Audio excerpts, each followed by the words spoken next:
বিগত কয়েকদিন ধরে বাংলাদেশ উত্তাল ছিল কোটা আন্দোলন নিয়ে।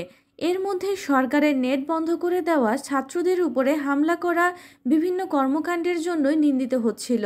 রাজধানীর বিভিন্ন এলাকা থেকে বিক্ষোভ মিছিল নিয়ে শহীদ মিনার এলাকায় একত্রিত হয়েছেন শিক্ষার্থী ও সাধারণ মানুষ। ছাত্রদের মধ্যে শুরু হওয়া আন্দোলন এখন সাধারণ মানুষের আন্দোলনে রূপান্তরিত হয়েছে। কোটা সংস্কারের দাবি ঘিরে শুরু হওয়া আন্দোলন এখন সরকার পতনের স্লোগানে উত্তাল। বিকেল 4:45টার দিকে বিভিন্ন এলাকা থেকে মিছিল নিয়ে আন্দোলনকারীরা আসছিলেন।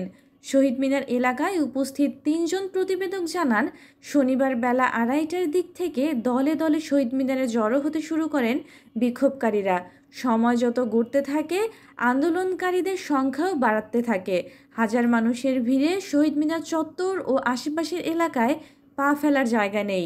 শহীদ মিনার এলাকায় আন্দোলনরত শিক্ষার্থীদের "আমার ভাই কবরে, খুনি কেন বাইরে, justice justice, we want justice, দিয়েছি তো রক্ত, আরও দেব রক্ত, স্বৈরাচারের গদিতে আগুন জ্বালো একসাথে, জালো রে জালো, আগুন জ্বালো, বুকের ভিতর অনেক ঝড়, বুথ পেতেছি গুলি কর", ছাত্র জনতার অভ্যুত্থান। সারা দেশে ছাত্র নাগরিকের শান্তিপূর্ণ আন্দোলনে হামলা করে খুনের প্রতিবাদে ও 6 দফা দাবিতে গতকাল নতুন কর্মসূচি ঘোষণা করে বৈষম্য বিরোধী ছাত্র আন্দোলন।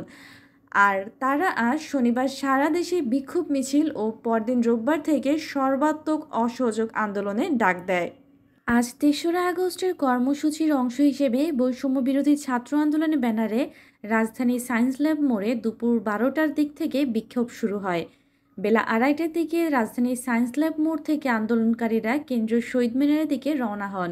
বেলা 3টার দিকে সায়েন্স ল্যাব থেকে কয়েক হাজার মানুষ মিছিল নিয়ে শহীদ মিনার এলাকায় উপস্থিত হন। বৈষম্য বিরোধী ছাত্র আন্দোলন ঘিরে সহিংসতায় নিহত, গণগ্রেপ্তার ও হয়রানির প্রতিবাদে ব্যান্ড সঙ্গীত শিল্পীরা আজ বিকেল 3টায় ধানমন্ডির রবীন্দ্র সরোবরে জড়ো হন। সেখান থেকেই শিক্ষার্থীদের প্রতি সংহতি জানাতে সঙ্গীত শিল্পীরা শহীদ মিনারে রওনা দেন। মিছিল নিয়ে বিকেল 4:45টার দিকে তারা শহীদ মিনার এলাকায় পৌঁছান। বিকেল 4:45টার দিকে হাজারো মানুষ মুহূর্তেই স্লোগানে প্রকম্পিত করেছে পুরো এলাকা। একদিকে জগন্নাথ হল, অন্যদিকে বঙ্গবন্ধু টাওয়ার, আরেকদিকে দোয়েল চত্বর ছাড়িয়ে গেছে জনতার ঢাল। রাজধানীর বিভিন্ন এলাকা থেকে আরও লোকজন শহীদ মিনারের দিকে আসছেন।